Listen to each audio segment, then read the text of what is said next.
എല്ലാവർക്കും സ്വാതന്ത്ര്യമുണ്ട്. എന്നെ ആർക്കൊക്കെ ഇഷ്ടപ്പെടാം, എന്നോട് ദേഷ്യം തോന്നാം, അതൊക്കെ ഓരോരുത്തർ വ്യക്തിപരമായിട്ടുള്ള കാര്യമാണ്. എൻ്റെ പ്രാർത്ഥനയും ആഗ്രഹവും എല്ലാവർക്കും എന്നോട് ഇഷ്ടമുണ്ടാവണം. കാരണം ഞാൻ കാരണം ആരും വേദനിക്കാൻ പാടില്ല.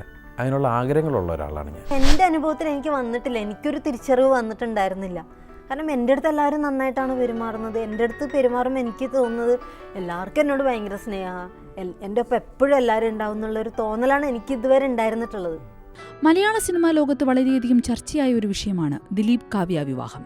ഇപ്പോഴിതാ കാവ്യ വിവാഹം കഴിക്കുവാനുള്ള ദിലീപിന്റെ കാരണം പുരുഷ വർഗീയതയാണ് എന്ന വിമർശനവുമായി ഒരു സംഘം സ്ത്രീപക്ഷവാദികൾ രംഗത്തെത്തിയിരിക്കുന്നു.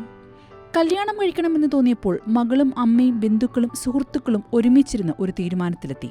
തന്റെ സുഹൃത്തായ, താൻ കാരണം ഒരുപാട് ഗോസിപ്പുകൾക്ക് വിധേയായ നടിയെ വിവാഹം കഴിക്കുവാനായിരുന്നു ആ തീരുമാനം. അങ്ങനെയാണ് കാവ്യമാധവൻ തന്റെ ജീവിതത്തിലേക്ക് വന്നത് എന്നുള്ള തരത്തിലുള്ള ദിലീപിന്റെ ഒരു അഭിമുഖത്തിലെ വാക്കുകളാണ് ഇപ്പോൾ ഇത്രയധികം വിമർശനങ്ങൾ ഉണ്ടാക്കിയിരിക്കുന്നത്. കാവ്യമാധവനുമായുള്ള വിവാഹ പ്രഖ്യാപന വേളയിൽ ദിലീപ് പറഞ്ഞതിലെ ഒളിഞ്ഞിരിക്കുന്നതും ഭയപ്പെടുത്തുന്നതുമായ ലിംഗവിവേചനം അത്രയധികം സമൂഹത്തെ ദോഷകരമായി ബാധിക്കുമെന്നാണ് ഈ സ്ത്രീവാദികളുടെ വിമർശനം. താലികെട്ടിന് ശേഷമുള്ള മാധ്യമ സംവാദത്തിൽ ദിലീപ് നടത്തിയ ഈ പ്രസ്താവനയാണ് ഇപ്പോൾ വളരെയധികം വിമർശനങ്ങൾക്ക് വിധേയമാകുന്നത്. തന്റെ പേരിൽ ബലിയാടായ ഒരാളെ താൻ കല്യാണം കഴിക്കാൻ തീരുമാനിച്ചു. ആ തീരുമാനത്തിന് പിന്നിൽ ഒളിഞ്ഞിരിക്കുന്ന പുരുഷ മേധാവിത്വത്തിനെതിരെയാണ് ഈ വാക്കുകളെല്ലാം മുന്നോട്ട് വരുന്നത്. ദിലീപും കാവ്യയും തമ്മിലുള്ള അഭിമുഖത്തിൽ ഇത്രയധികം വാക്കുകൾ വളരെയധികം ചർച്ചയായിട്ടുണ്ടായിരുന്നു. കാവ്യ ദിലീപ് പറഞ്ഞതിനെയെല്ലാം സൗമ്യതയോടെ തലകുലുക്കുന്നതാണ് ആ മാധ്യമ അഭിമുഖത്തിൽ കാണുവാൻ കഴിഞ്ഞത്. തന്നോട് ചോദിക്കുന്ന ചോദ്യങ്ങൾക്കെല്ലാം അംഗീകാരത്തിനായി ദിലീപിനെ നോക്കുന്ന കാവ്യ. അതിൽ ഏറ്റവും കൂടുതൽ അടുപ്പമുള്ളൊരു സുഹൃത്താണ് കാവ്യ. ഒരു സുഹൃത്തിനൊരു പ്രോബ്ലം വരുമ്പോൾ എൻ്റെ ഇമേജ് അല്ലെങ്കിൽ എൻ്റെ മറ്റുള്ള കാര്യങ്ങൾ എന്ന് പറഞ്ഞിട്ട് മാറി നിൽക്കുന്ന ഒരു സ്വഭാവം ആളുമല്ല ഞാൻ. കാരണം ഞാൻ ഭയങ്കര സമ്പന്നനാണ്, പൈസയിലല്ല, സുഹൃത്തുക്കളിൽ. ഈ കാവ്യമാധവൻ കഴിഞ്ഞ ദശകത്തിൽ മലയാള സിനിമയിൽ പെരുമഴക്കാലം, ഗദ്ദാമ തുടങ്ങിയ ശക്തമായ സിനിമകളിൽ സ്ത്രീ കഥാപാത്രങ്ങളെ അവതരിപ്പിച്ച ഒരു സ്ത്രീയാണ്.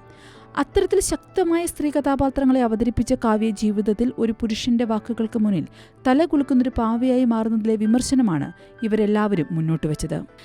ആ അഭിമുഖത്തിൽ കാവ്യ വായി തുറന്ന് സംസാരിച്ച ഒരു പ്രധാനപ്പെട്ട വാചകം നല്ല ജീവിതത്തിന് ഞങ്ങൾക്ക് രണ്ടുപേർക്കും നിങ്ങളുടെ അനുഗ്രഹം വേണം എന്നാണ്. എന്നാൽ കാവ്യ അത് പറഞ്ഞുടനെ തന്നെ ദിലീപ് അതിനെ തിരുത്തി. ഞങ്ങൾ രണ്ടുപേർക്കും മാത്രമല്ല, ഞങ്ങൾ 4 പേർക്കും. ബാക്കി 2 പേർ ദിലീപിന്റെ അമ്മയും മകളുമാണ്. എന്തുകൊണ്ടാണ് കാവ്യയുടെ മാതാപിതാക്കൾ ഈ സമവാക്യത്തിൽ ഇടം പിടിക്കാത്തത് എന്ന ചോദ്യമാണ് വിമർശനം ഉന്നയിക്കുന്നവർ മുന്നോട്ട് വെക്കുന്ന മറ്റൊരു പ്രശ്നം. ദിലീപ് വീണ്ടും ഫോൺ ചെയ്തുകൊണ്ടിരുന്നു, ചാറ്റിംഗ് ഉണ്ടായിരുന്നു എന്നൊക്കെയുള്ള ആക്ഷേപങ്ങളാണ് ഉയർന്നത്. അപ്പോൾ ആ സമയത്തൊക്കെ ഏതെങ്കിലും തരത്തിലുള്ള തെറ്റിദ്ധാരണ വീട്ടുകാർക്കോ ആർക്കെങ്കിലും ഉണ്ടായിരുന്നു? എൻ്റെ വീട്ടുകാർക്കാണ് ഒരിക്കലും ഇല്ല. കാരണം അവർക്കൊക്കെ അറിയുന്നതല്ലേ ദിലീപേട്ടനും ഞാനും മഞ്ജു ചേച്ചിയും ഞങ്ങളൊരു വളരെ അടുപ്പുള്ള കുറച്ച് ആൾക്കാരുണ്ട്. ഇപ്പോൾ ഭാവന, സലീമേട്ടൻ, ആദർശിക്ക, അങ്ങനെ ഞങ്ങൾ വളരെ അടുപ്പുള്ള കുറച്ച് ആൾക്കാരുണ്ട്. പിന്നെ മാത്രമല്ല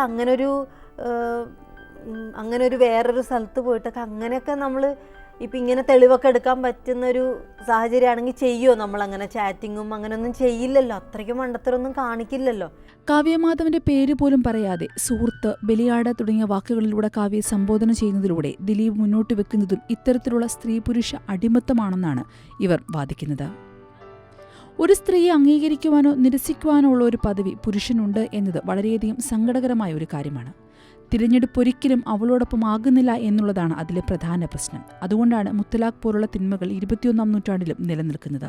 വിവാഹമോചനത്തിനോ വ്യക്തികൾക്ക് വേർപിരിയാനുള്ള സ്വാതന്ത്ര്യത്തിനോ തങ്ങൾ എതിരല്ല എന്നും, എന്നാൽ വ്യക്തമായ നിലപാടെടുക്കുമ്പോൾ അവിടെ സ്ത്രീ പുരുഷ സമത്വം ഉന്നയിക്കേണ്ടത് വളരെയധികം അത്യാവശ്യമാണെന്നുമാണ് ഇവർ വാദിക്കുന്നത്. പൊതുജനങ്ങൾക്ക് മുന്നിൽ സ്വയം ന്യായീകരിക്കാൻ ശ്രമിക്കുമ്പോഴും തന്റെ ഉദ്ദേശം ഒരിക്കലും ശരിയല്ല എന്ന് വളരെ വ്യക്തമായി തന്നെ വാക്കുകൾക്കിടയിലൂടെ പറഞ്ഞു വെക്കുകയാണ് ദിലീപെന്നും ഇവർ വിമർശിക്കുന്നു. കാവ്യയെ ബലിയാടായി വിശേഷിപ്പിച്ച ദിലീപ് അദ്ദേഹത്തിന്റെ ബോധമില്ലായ്മയാണ് ആ വാക്കുകളിലൂടെ പ്രതിഫലിപ്പിക്കുന്നത് എന്നതാണ് ഇവരുടെ വാദം. എന്നാൽ നമ്മുടെ സമൂഹം അത്തരം ന്യായീകരണങ്ങളെ മഹത്വവൽക്കരിക്കാനുള്ള പ്രവണത കാണിക്കുന്നുവെന്നും ഇവർ പറഞ്ഞു വെക്കുന്നു. അങ്ങനെ എടുക്കാൻ പറ്റില്ല. മഞ്ജുവും ഒരു പെണ്ണ് തന്നെയല്ലേ. നാച്ചുറലി മഞ്ജുവിനും ചിലപ്പോൾ സങ്കടങ്ങൾ ആൾക്കാരിങ്ങനെ പറയുന്നതിൽ സങ്കടം തോന്നിയിട്ടുണ്ടാവാം. അപ്പോൾ മഞ്ജു തന്നെ പറയാം, ആളുകൾ ഇങ്ങനെയൊക്കെ പറയുന്നുണ്ട്, ഞാൻ പറഞ്ഞോട്ടി, അതിലൊന്നും കാര്യമൊന്നുമില്ല. നമ്മളെക്കുറിച്ച് എന്തൊക്കെ പറയും, ആരെക്കുറിച്ചും നമ്മളെല്ലാം സിനിമയിൽ നിന്ന ആൾക്കാരാണ്, അതും ഇതൊക്കെ പറഞ്ഞുകൊണ്ടേയിരിക്കും. പിന്നെ മഞ്ജു എന്ന് പറയുന്നത് എൻ്റെ ഒരു ഭാര്യ എന്നുള്ളതിനേക്കാൾ, അങ്ങനെ ആ ഒരു ഇതിനേക്കാൾ കൂടുതൽ വലിയൊരു റിലേഷൻ. ഞങ്ങൾ ഭയങ്കര ബെസ്റ്റ് ഫ്രണ്ട്സ് ആയിരുന്നു. അതിനേക്കാൾ ആ ഒരു സൗഹൃദം തന്നെയാണ് ഞങ്ങളിപ്പോഴും. കേരളീയ സമൂഹത്തിൽ നിലനിൽക്കുന്ന സ്ത്രീവിരുദ്ധതയുടെ ഒരു മാതൃക മാത്രമാണ് ദിലീപ് എന്നാണ് ഇവർ പറഞ്ഞു വെക്കുന്നത്. ദിലീപിൽ നിന്ന് ഇതിൽ കൂടുതൽ എന്തു പ്രതീക്ഷിക്കണമെന്നാണ് അവരുടെ ചോദ്യം. തന്റെ സിനിമകളിൽ പുരുഷാധിപത്യ മനോഭാവം അദ്ദേഹം പ്രകടിപ്പിച്ചു. ആ സിനിമകളെ വിജയിപ്പിച്ചതും അദ്ദേഹത്തെ ജനങ്ങളുടെ നായകനെന്ന് വാഴ്ത്തിയതും പുരുഷ മേധാവിത്വ സമൂഹമാണ്. അതിനാൽ വിവാഹാനന്തരം അദ്ദേഹം തന്റെ സിനിമകളിൽ എന്ന പോലെ ആ സമൂഹത്തിന് ന്യായീകരണം നൽകി. എന്നാൽ കാവ്യ അതിനോട് യോജിക്കുന്നത് വളരെയധികം മോശമായൊരു പ്രവണതയാണ് സമൂഹത്തിലെ സ്ത്രീകൾക്കിടയിൽ കൊണ്ടുവരുന്നത് എന്നും ഇവർ പറഞ്ഞു വെക്കുന്നു. ദിലീപിനെക്കുറിച്ച് തങ്ങൾക്ക് വലിയ അഭിപ്രായമില്ലെങ്കിലും കാവ്യയെപ്പോലൊരു സ്ത്രീയിൽ നിന്നും കൂടുതൽ കാര്യങ്ങൾ പ്രതീക്ഷിച്ചിരുന്നു എന്നാണ് ഇവർ പറഞ്ഞു വെക്കുന്നത്. കാരണം ദിലീപേട്ടൻ അതിൽ ഉൾപ്പെടുത്തുന്നതിൽ എനിക്ക് വളരെയധികം വിഷമമുണ്ട്. കാരണം അതിനുള്ള പല കാരണങ്ങളും പലരും പറയുന്നുണ്ട്. പല സൈഡിൽ നിന്നും ഒരുപാട് കാരണങ്ങൾ തെളിവ് സഹിതമുണ്ട് എന്നൊക്കെ ഓരോരുത്തർ പറയുന്നുണ്ട്. എനിക്ക് വിഷമേ തോന്നിയിട്ടുള്ളൂ. കാരണം ദിലീപേട്ടനെ പോലെ ഒരാളങ്ങനെ അതിലേക്ക്, കാരണം അദ്ദേഹം ഞാൻ വീണ്ടും എൻ്റെ കരിയർ സ്റ്റാർട്ട് ചെയ്യുമ്പോൾ എന്നെ വളരെയധികം സപ്പോർട്ട് ചെയ്ത കൂട്ടത്തിലുള്ള ഒരാളാണ് ദിലീപേട്ടനും മഞ്ജു ചേച്ചി. നടിയും മോഡലുമായ കനി കുസൃതിയുടെ അഭിപ്രായത്തിൽ ആളുകൾ വേർപിരിയാൻ തീരുമാനിക്കുന്നതും മറ്റൊരു പങ്കാളിയെ കണ്ടെത്തുന്നതും ഒരു കുറ്റമല്ല. ആരും അതിൽ ക്ഷമാപണം നടത്തണമെന്ന് കരുതുന്നുമില്ല. ഗോസിപ്പുകളും നമ്മൾ ജീവിക്കുന്ന സമൂഹത്തിന്റെ ഭാഗമാണ്. പക്ഷേ അത് ആരെയെങ്കിലും വിവാഹം കഴിക്കാൻ ഒരു കാരണമായിരിക്കണമെന്നത് അംഗീകരിക്കാനാവില്ല എന്നാണ് കനി കുസൃതി പറയുന്നത്. തന്റെ ചെയ്തികൾ സമൂഹത്തെ ബോധ്യപ്പെടുത്തേണ്ട ഒരു മനുഷ്യന്റെ നിസ്സഹായ അവസ്ഥയാണ് ദിലീപിന്റെ അഭിമുഖത്തിലൂടെ കാണുവാൻ കഴിയുന്നതെന്നും അവർ വ്യക്തമാക്കുന്നു. ദിലീപും കാവ്യയും പരസ്പരം സ്നേഹിക്കുന്നതുകൊണ്ടാണ് വിവാഹം കഴിക്കാൻ തീരുമാനിച്ചതെന്ന് താൻ വിശ്വസിക്കുന്നു. പക്ഷേ അത് തുറന്നു സമ്മതിക്കാൻ കഴിയാത്ത അവസ്ഥയിൽ അദ്ദേഹത്തെ എത്തിച്ച സമൂഹത്തോട് തനിക്ക് ഖേദമുണ്ടെന്നാണ് കനി കുസൃതിയുടെ വാക്കുകൾ.